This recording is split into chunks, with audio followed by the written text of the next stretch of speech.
everyone.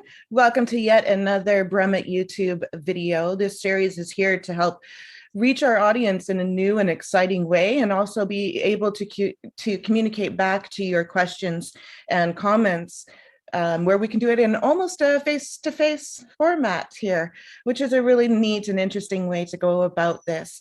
Today, actually, we are responding to Sierra Hafiz from the Epic Reviews Club, which you can find at epicreviewsclubinfo.pk.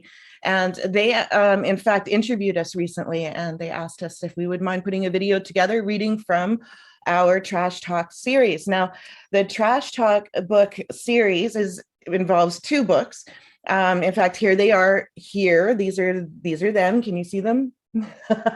Can you see the book covers? Yes, these books can be found on Amazon.com. So hopefully you'll check that out as well, or on any Amazon page that services your region, India or Africa or France or Canada. Just go to the Amazon page that deals with your country. You'll be able to find our books there. Look for our last name, Brummet, and you should be able to find them there. Now, this two-book series, just briefly letting you know a little bit about it, it covers a lot of ground, from explaining the recycling industry. We share inspiring information, offering ways for the average individual to reduce waste via reconsidering, rethinking, recycling, reducing, repurposing, and a whole bunch of other R's before they consider sending it to the landfill. So, first of all, did you know that people can benefit from your trash? Something that you considered as a waste or trash is actually a resource, and you can help your community out in a wide array of projects, so many different ways that you can help out your community and your own home budget, and participate in government programs, and so much more we cover in this book series. Now, book one, the first book in this series, is packed with ways to reuse and repurpose waste. That is the focus of the first book. Of course, we always start with the other R's before we look at repurpose, reuse, recycle, or rot. There's a lot of R's before that, and we do cover those in the books. However, the main focus of book one is the reuse and repurpose. So what you'll find there is a list of the everyday items that are commonly found in waste bins, either in the office or around your home, and various ways that you can reuse and repurpose those either around your home or within your community, or also in your yard and gardens. Now, book two delves a little bit deeper. It delves into energy saving tips. It looks at social responsibility. It looks at water conservation. It discusses composting, and a variety of other activities as well. It really goes beyond recycling and reusing and repurposing, and it looks at other green and conscious living activities that individuals can easily participate anywhere in their life. And this could be an entrepreneur, a business, your staff, your group, your seniors group, your children's or youth group. A variety of projects can be had through these books, and I really encourage you to pick them up at Amazon.com. Here they are again, the Trash Talk books that you can find on Amazon. Make sure that you get them there. Don't forget your gift list as well for your friends and your families and secretary days and things like that. It's such a valuable book. Literally will save hundreds and hundreds, possibly thousands of dollars just by doing a few of the tips that are in these books. Now, I'm going to be reading from Trash Talk book two of that series. Just a little bit of the preface and a tiny little bit sharing some very brief ideas about ways that you can participate in your community and make a difference just by using your time and a little bit of your skills. Okay, so I'm going to start here in the preface, partway down in the preface, page 6. Constantly bombarded with negative information about the environment, finances, and natural resources can leave us feeling powerless. Not everyone can donate cash or time to a cause. We can feel overwhelmed by the immense environmental problems that our world faces, and yet each and every one of us can do something right here, right now, making a difference for the world.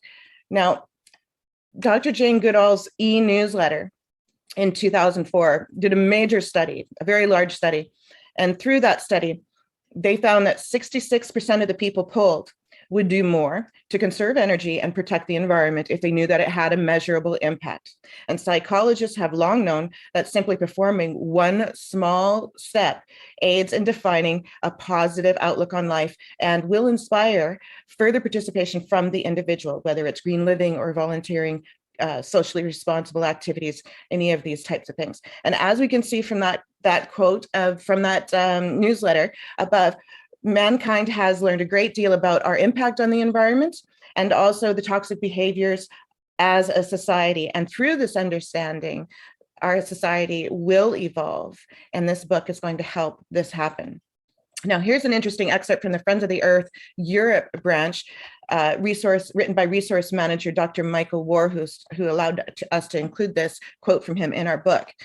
Our research shows that a 70% recycling target, just 70%, not even 100%, 70% recycling target would reach more than 500,000 new jobs by 2020, a significant contribution towards the 3 million green jobs that the president has called for by 2020. Europe must stop throwing valuable resources and the potential jobs that come with them in holes in the ground or burning them up in incinerators. That's a hard word to say sometimes, incinerators.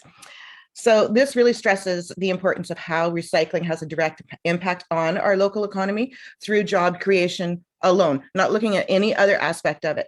So if we could only educate more people about this, they might just see that returnable bottle or that recyclable can as something much more valuable and make that extra little step to make sure that that item goes into the proper bin. Okay, so the concept of zero waste begins with us redesigning our waste collection system in such a way that it encourages participation in the current recycling and returnable programs to the most effective level. So in order to establish this, one of the great ways to do this is to make a variety of collection areas around the home and around the office, wherever it is convenient, wherever the human traffic is at the highest level. Make sure there's lots of containers available in those areas. You also want to consider manufacturer take-back programs, e-waste depots, and reuse centers. These types of containers should also be put in place. And this is not involving your budget. This is not involving a great deal of time. This is just reconsidering how we're looking at waste and taking an extra step to make sure that we're handling the waste that we're currently generating in a more responsible way, and thereby creating jobs. Okay, so here I'm going to read from a tiny section in the book, page 22, titled Giving of Yourself. I'm going to do quick little excerpts taken from that section just to round off today's episode so that it gives you a better idea of some of the topics that are covered, although there are thousands of topics covered. And so it's difficult to give you an overview in just a few minutes on a video, but here we go. This one is from Giving of Yourself. According to the Japan for Sustainability newsletter, a group of volunteers got together to repair toys and then redistribute them throughout the community. Now, this group's aim is to coordinate activities between these toy hospitals by supporting public relations and activities and youth groups and children's groups, seniors, all gathering together, participating in activities through their websites, exchanging skills and information among these toy doctors, and helping to organize new toy operation sites. Pretty cool thing, right? Now, that's a really good example of repurposing and reuse right there. We met a retired couple that did a similar thing. And what they did, though, is they gleaned garage sales and they made deals with thrift stores and others who might receive broken toys. Sometimes it was a simple matter for them of just cleaning and oiling and repainting the toys in order to make them look and act like a shiny brand new toy that they then donated back into the community. Other times they gleaned parts from other toys, kept them in storage boxes and utilized those toy parts to make new toys that worked properly that they could donate back into the community. Another amazing story along this vein, very similar vein here, was actually from a neighbor of ours we lived beside, about 20, maybe 25 years ago now. The time of the writing of this book, it says it was 18 years ago. He took scrap lumber along with bits of boards left over from construction sites, places that worked with wood, build benches and birdhouses, and they had these types of scraps left over that would normally be headed to the landfill. Instead, he went there, made arrangements to pick those pieces up, and he made wooden toys and birdhouses that he then sold through booths at markets and what have you, and he sold them to raise funds for charity, local charity. So that's a great example of taking items that were formerly destined for the landfill, making something new out of them, raising funds for charity, helping families that are destitute or underprivileged children, giving back to programs, kindergarten classes, preschool, recreation center programs for children, youth groups and what have you, where they're going to utilize toys and games and things like that. If you can get together with some of your friends or your family or your youth group and you can start doing activities like this in your community, imagine the difference that could make, both in reducing waste heading to the landfill, but also helping out those charities and underprivileged children in your area. Fantastic examples, right, of how just doing small activities with your free hours can make such a big difference around the community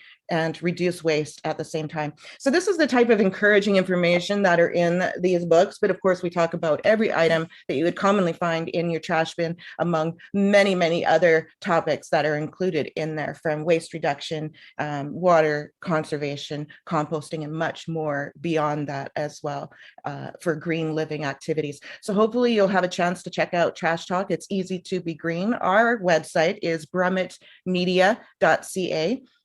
Our last name has 2 M's in it. So when you do a search on those search engines or you're looking for our website, make sure you do the double M, BRUMMET, media.ca. brummetmedia.ca is our main website. Or again, just go on a search engine, pop in Dave and Lillian Brummet. You'll find pages and pages of resources of places where we have appeared, social networking sites where we are also members of. Feel free to reach out to us anytime if you have any questions. We'd love to address them here on our YouTube page. We look forward to communicating with you and hearing from you more in the future. And thank you everyone for joining in with us today. And thanks again to Epic Reviews Club and Sierra Hafiz, who suggested today's episode. Thanks for that.